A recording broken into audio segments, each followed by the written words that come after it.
Question numéro 11. Lorsque j'arrive à la mosquée alors que l'imam est en rukou', je fais le takbir. Je me mets en rukou' puis j'avance. La mosquée est très grande. Donc l'imam se remet debout et moi j'en fais de même. Ensuite je marche pour rejoindre le rang. Quand je marche, il se prosterne. Donc je me prosterne également et fais ma sola en plein milieu de la mosquée jusqu'à rejoindre le rang. Est-ce que ce que je fais est correct? Naam, c'est correct. Oui, c'est correct. Sauf que celui qui vient trouver l'imam au rukou', il doit faire 2 takbirs. Le premier takbir qui lui permet de rentrer dans la prière et le deuxième takbir pour aller en rukou'. Jade.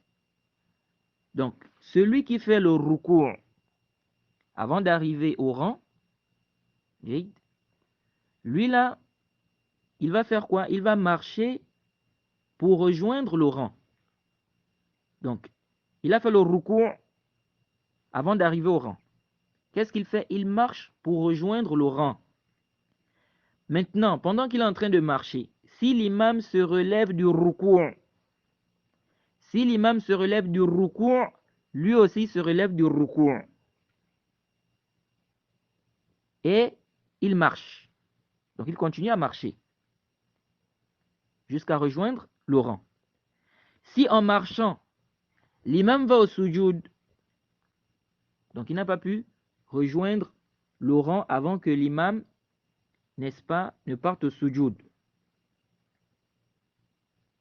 Donc si l'imam va au sujoud, lui aussi il va au sujoud. Même s'il n'a pas encore rejoint,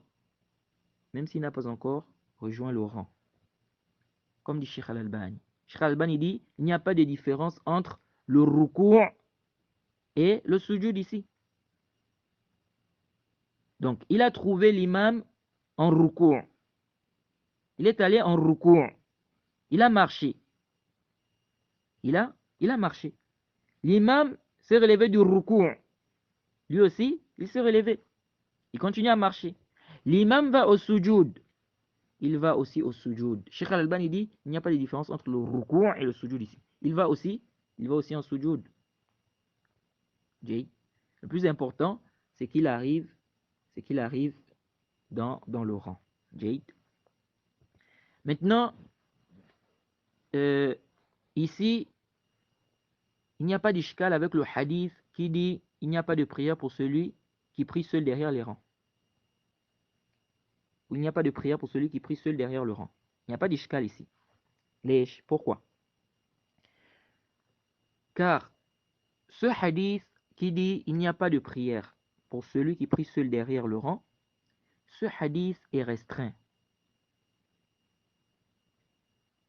Ce hadith est restreint. Sheikh Al-Albani dit c'est comme le hadith qui dit la salata liman lam yaqra bi fatihatil kitab. Il n'y a pas de prière pour celui qui ne lit pas la Fatiha. Ce texte est restreint. Celui qui vient trouver l'imam au rukou', par exemple, il vient trouver l'imam en rukou'. Celui-là, s'il fait le premier takbir, qui lui permet de rentrer dans la prière, ensuite il fait le deuxième takbir pour aller en rukou'. Celui-là qui a trouvé l'imam en rukou', sa raka'a est valide ou pas? Elle est valide. Ala sahih. C'est l'avis de la majorité des savants. Celui qui trouve l'imam en rukou', il a la raka'a. On a certains athars des compagnons sur cela. Alors, donc ici, il a trouvé l'imam en rukou', il est allé en rukou', il n'a pas eu la possibilité de lire la Fatiha. Donc sa raka'a ici était valide. Il n'a pas eu la possibilité de lire la Fatiha. Donc l'imam était au rukou', bien l'imam est parti en rukou'. Donc lui n'a pas eu la possibilité de lire la Fatiha. Jade. Sheikh Al-Albani dit ce hadith qui dit il n'y a pas de prière pour celui qui ne lit pas la Fatiha, ce hadith est restreint par cette figure. C'est-à-dire que le hadith l'est restreint. Naam, il n'y a pas de prière pour celui qui ne lit pas la Fatiha. Mais celui qui vient trouver l'imam au rukou', sa raka' est valide. Donc on accepte ce cas-là du hadith. Et lui, il est venu trouver l'imam en rukou', il n'a pas eu la possibilité de lire la Fatiha. Le Cheikh Al-Albani dit, c'est la même chose ici. Dans le hadith qui dit, il n'y a pas de prière pour celui qui prie seul derrière le rang. C'est la même chose ici. Ce hadith aussi doit être restreint. On restreint ce texte-là. Celui qui arrive à la mosquée, il trouve que tous les rangs sont pleins.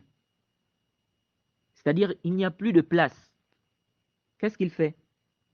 On avait déjà vu ça. Il prie comme ça. Il prie seul derrière le rang. Car ici, il n'a pas la possibilité d'être dans le rang. Il n'y a plus de place. Il n'a pas la possibilité d'être dans le rang. Donc ici, il prie seul derrière le rang. C'est la même chose ici. Celui qui vient trouver l'imam en rukou', il a fait le premier takbir qui lui permet de rentrer dans la prière. Ensuite, il est allé en rukou'. Ensuite, il a fait le takbir pour aller en rukou'. Mais il est allé en rukou' hors du rang, c'est-à-dire que il n'était pas dans le rang. Ensuite, il a marché pour rejoindre le rang. Pendant qu'il est en train de marcher, l'imam se relève du rukou'. Lui, on dit, il se relève. Sa raka' est valide. Car ici, il n'a pas eu la possibilité,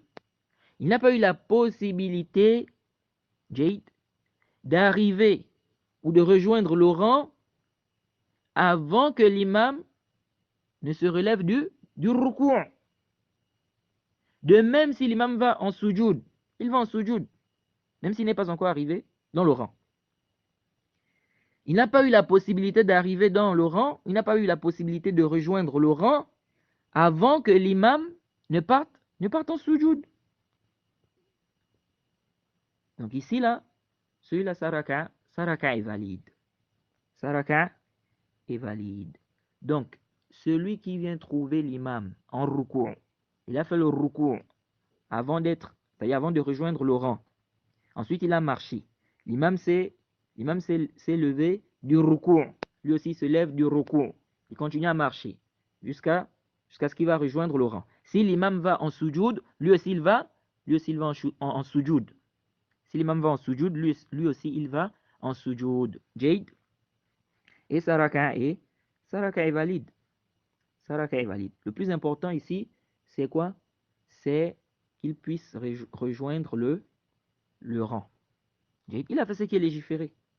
C'est légiféré de faire le rukou' avant de rejoindre le rang.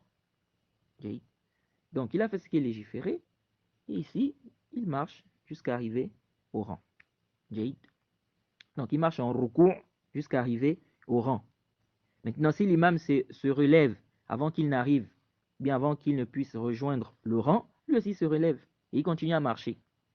Si l'imam va en sujoud, lui aussi il va en sujoud. Donc, il n'y a pas d'ishkal ici, comme dit Cheikh Al-Albani. Naam.